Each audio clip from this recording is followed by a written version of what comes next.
무등정책연구원 원장을 맡고 계시는데요. 무등정책연구원은 어떤 단체입니까? 예, 제가 정치에 입문한 것이 1997년이니까 벌써 20년의 세월이 흘렀습니다.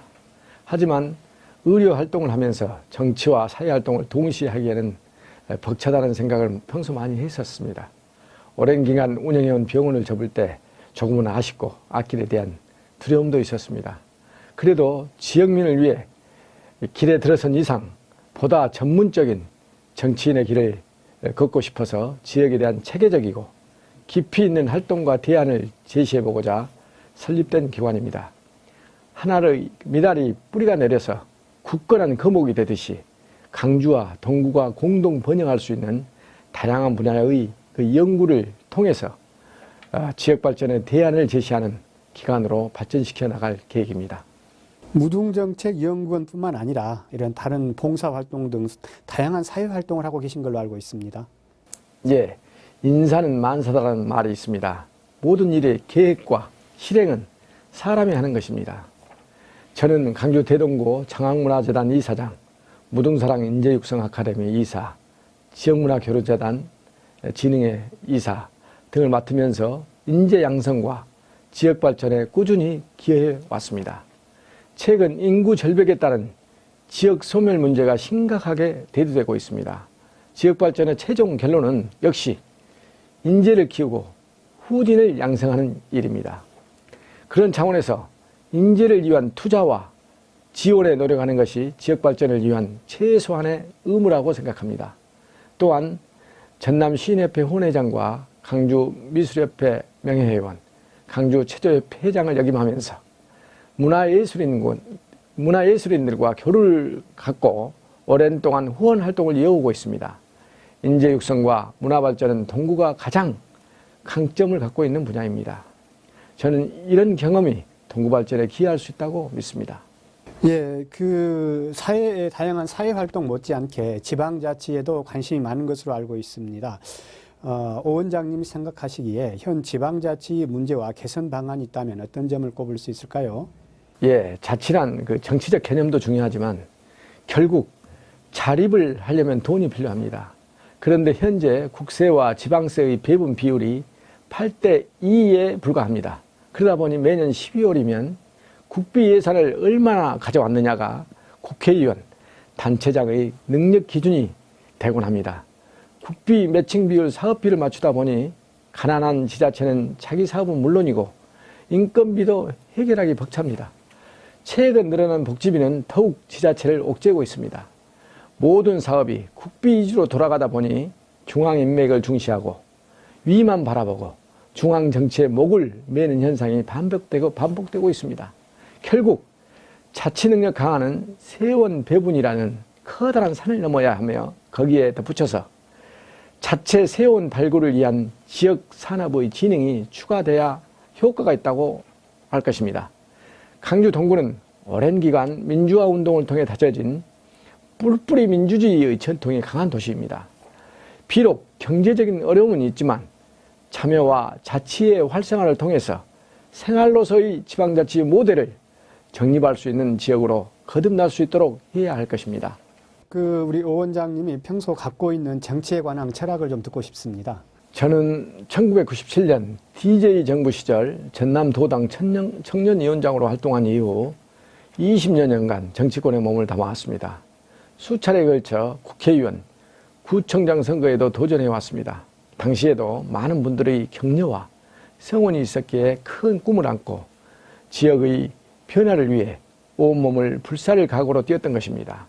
하지만 각종 부당하고 불법 선거로 점철된 후보가 공당 후보로 확정되어 가는 것을 보면서 저는 기득권화된 정당에 희망이 없다는 것도 보았습니다. 권력을 얻으면 모든 것이 용서된다는 극단적 성과주의가 오늘날 견제와 균형이 무너진 정치 질서를 낳게 했습니다. 우려가 현실이 된 지금 반성과 참회가 있습니까? 정치는 갈등을 조정하는 조화와 균형의 원칙이 있어야 합니다. 그런데 지금까지 정치는 갈등을 오히려 조장하는 역할을 해왔습니다. 집단을 동원해 자신의 정치적 목적을 달성하는 것을 정당한 수단으로 삼는 경향마저 보여왔습니다. 이제 그러한 세대의 총원을 구하며 앞으로 정치는 상호 견제를 통한 정직성 확보와 국민의 갈등을 조정하고 통합하는 역할을 통해서 용광로와 같은 역할을 할 때 본연의 임무를 다한다고 볼 것입니다. 오 원장님이 생각하시기에 지방자치단체장이 갖춰야 할 덕목이 있다면 어떤 것을 꼽을 수 있을까요? 예, 거창한 구호보다는 더 절실한 것은 지역민을 위한 순수한 애정입니다. 지역에 대한 애정과 관심만이 새로운 지역을 만드는 동력이 됩니다. 단체장 자리가 본인의 치적이나 치부를 위한 수단이 되어서는 안 됩니다. 지역의 발전 동력이 될 수 있고 지속적인 발전이 가능한 주민을 위한 희망의 씨앗을 남길 수 있는 사람이 진정한 자치시대의 장이라고 생각합니다. 저는 스스로의 선택을 통해 인생의 길을 개척해 왔습니다. 대학 시절 건축학도에서 의학도 길을 전환을 모색했고 이제 다시 정치가로서 제3의 길을 걸어가고 있습니다. 이를 위해 세상의 변화하는 추세에 맞춰 끊임없이 배우고 편향된 사상과 의식을 버리기 위해 정치, 경제, 사회, 문화계를 아우르는 폭넓은 활동과 인적 교류를 해왔습니다. 이제 지방도 다차원적이고 유연한 사고를 통해서 새로운 아이디어를 내고 이를 지역 발전의 동력으로 삼는 혁신이 필요합니다. 단순한 관리만은 잘한다고 발전할 수 없습니다.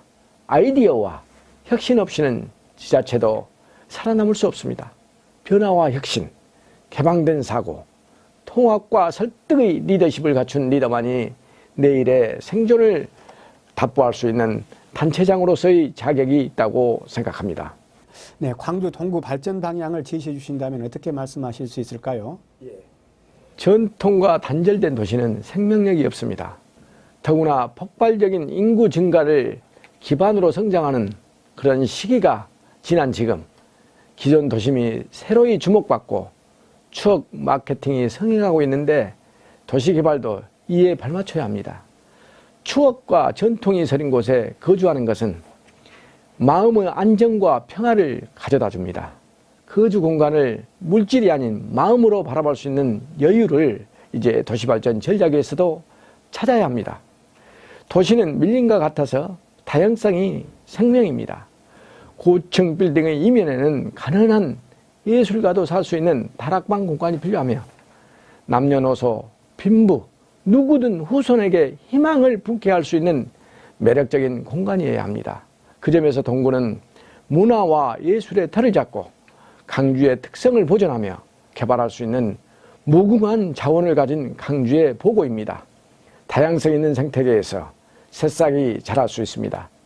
동구만의 특성을 가진 생태 거버넌스를 구축함으로써 문화와 경제, 일자리까지 창출할 수 있는 기회의 동구를 만들고자 합니다.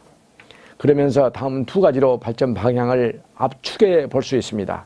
첫째는 동구의 변화를 문화와 감성 마케팅이 충만한 도시로 만드는 것입니다. 아시아 문화 전당으로 대변되는 문화예술 공간을 중심으로 문화, 관광, 의료, 쇼핑의 중심지로 거듭나야 합니다. 사람을 끌어들일 수 있는 개방된 매력있는 도시로 변화되어야 합니다. 둘째는 동구를 다양성 있는 도시로 변모시키는 것입니다. 2000년에 걸친 역사적 다양성, 도심 경광 디자인 개선, 무등산과 강주천, 푸른 길과 금남로, 예술의 거리가 유기적으로 연결된 최상의 보행 공간 조성을 통해서 적은 예산으로 큰 변화를 가져올 수 있는 스토리텔링과 연계된 대한민국 대표도시 동구로 변환시켜 나가야 합니다. 광주 시민과 전남 도민에게 한 말씀 해주십시오. 존경하는 시민 여러분, 오영근입니다. 푸른 길과 문화전당으로 시내의 외견은 많이 달라졌지만 동구의 모습은 변함이 거의 없습니다. 인구도 10만 이하로 줄어 복지 서비스의 질도 낮아지고 있습니다. 하지만 충장상권과 무등산권이 존재하는 동구는 매력있는 도심으로 얼마든지 재건할 수 있는 기본 토양이 충분합니다. 과거의 추억과 미래의 역동성이 공존하는 공간으로 동구만한 곳이 없다고 봅니다. 인구 유치가 문제가 아니라 지속 가능한 발전을 이룰 수 있는 동구만의 특화된 캐릭터를 만들어 가야 합니다. 무등산 조망권 확보를 통한 구도심 육성, 충장, 금남 상권의 재개발을 통한 도심 상권 활성화를 통해서 동구의 장점을 최대한 살려나가면 어느 도시에 못지않는 경쟁력을 갖춘 지역으로 발전할 수 있을 것입니다. 저 작은 힘이나마 동구의 미래를 위한 하나의 미랄이 되는데 최선을 다하겠습니다. 지역민 여러분, 건강하시고 즐거운 모습으로 다시 뵙기를 기원합니다. 감사합니다.